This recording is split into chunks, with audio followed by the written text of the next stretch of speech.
Autoline Daily is brought to you by Bridgestone. For drivers who want to get the most out of their cars, it's Bridgestone or nothing. Dow Automotive Systems, improving durability and increasing design flexibility with Betamate structural adhesives at dowbetamate.com. And by Hyundai.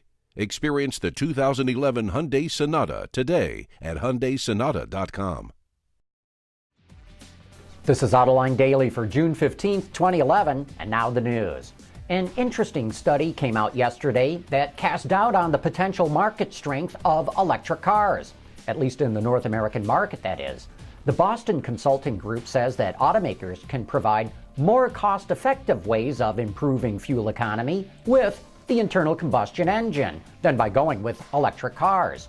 Direct injection, turbocharging, downsizing, and other technologies will boost the fuel economy of the internal combustion power plant to the point that it'll provide a lower cost of ownership than electric cars.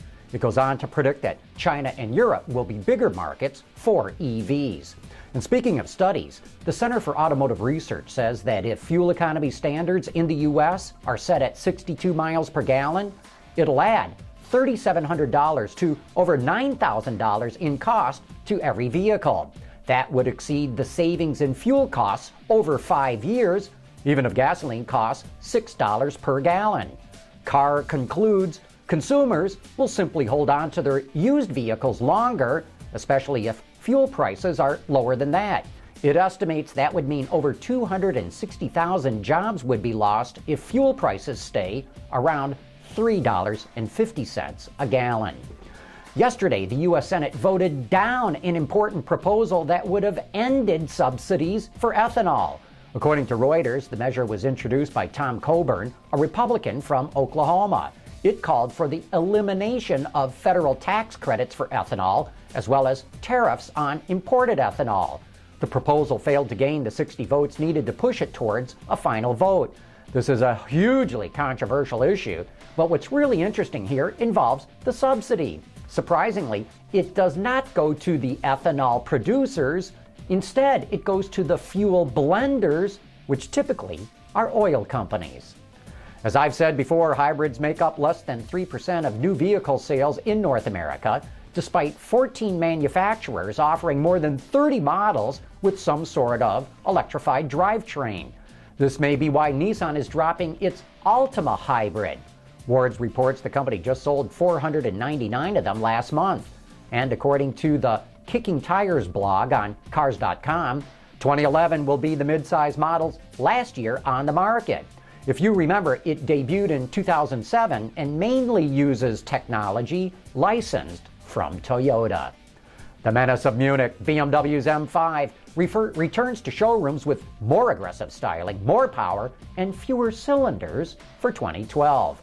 Riding on 20-inch rims, the M5's fenders are more flared than the previous edition, but retain a refined look.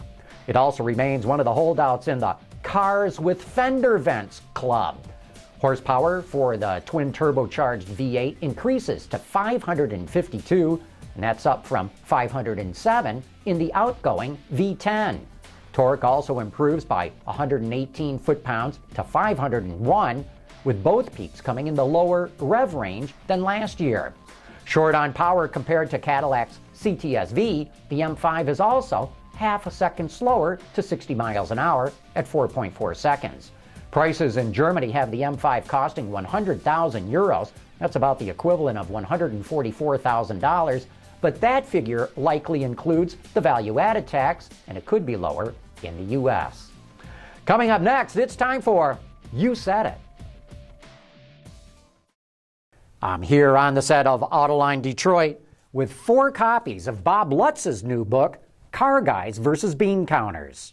I'll be giving away one book each Friday in June. It's easy to win one. Just help us promote Autoline. Email your local public television station and ask them to add Autoline to their weekly schedule.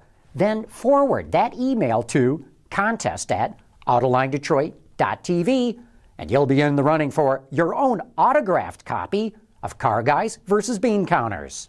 For full contest details, go to bit.ly/Autoline Contest, and don't miss my interview with Bob Lutz coming up on Autoline in a couple of weeks. What if we always settled for the first thing that came along? Then we'd never have gotten here.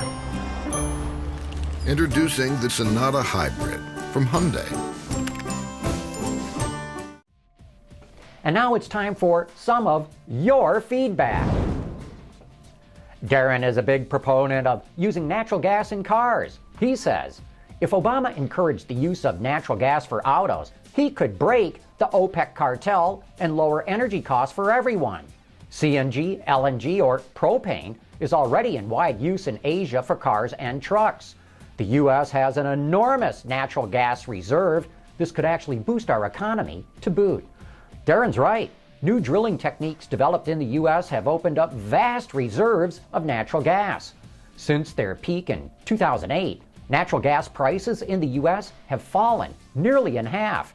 In fact, in the last few years, the U.S. has added 100 years of natural gas usage at current rates, and these drilling techniques are going to spread worldwide. So by the end of the decade, the world will have vast surpluses of natural gas. Kate McLeod saw our reports on Saab selling parts of the company to various Chinese companies. She says, poor Saab. And behind door number 3, I love your humor, Kate. Too Cross doesn't like what he sees coming from Mercedes. The new ML class is fugly. It looks like a C-Class mated with a Kia Sorento. I gotta admit, the interior is nice though. A lot of people criticize the styling that Mercedes is turning out these days, but that does not seem to have affected sales. Lex saw the Mullally Derby at Dearborn Downs, where I picked who I think is the most likely executive to replace Alan Mullally when he decides to retire. He says, I agree with you, John. Mark Fields is the best person to replace Mullally and guide Ford Motor Company. Jim Farley and the other gentlemen you selected in this race have all been invaluable to the current success at Ford. You're right, Lex, and that's what's so impressive about Ford. It has very deep bench strength and really has several candidates who could step into the CEO slot. Tony Gray especially appreciated the way we presented the race to replace Alan Mullally. Love the Derby, he says. Well done. Tony, we had a ball putting that segment together. And you know, we've got some really talented people behind the camera here at Autoline Daily. Hey, don't forget to tune into Autoline After Hours tomorrow night. Joining us from Australia, we'll have one of the best journalists in the business, Peter Robinson, joining me and the auto extremist Peter DeLorenzo for the best insider information in the business. That's tomorrow night on Autoline After Hours. And that's today's report. Thanks for watching. We'll see you tomorrow.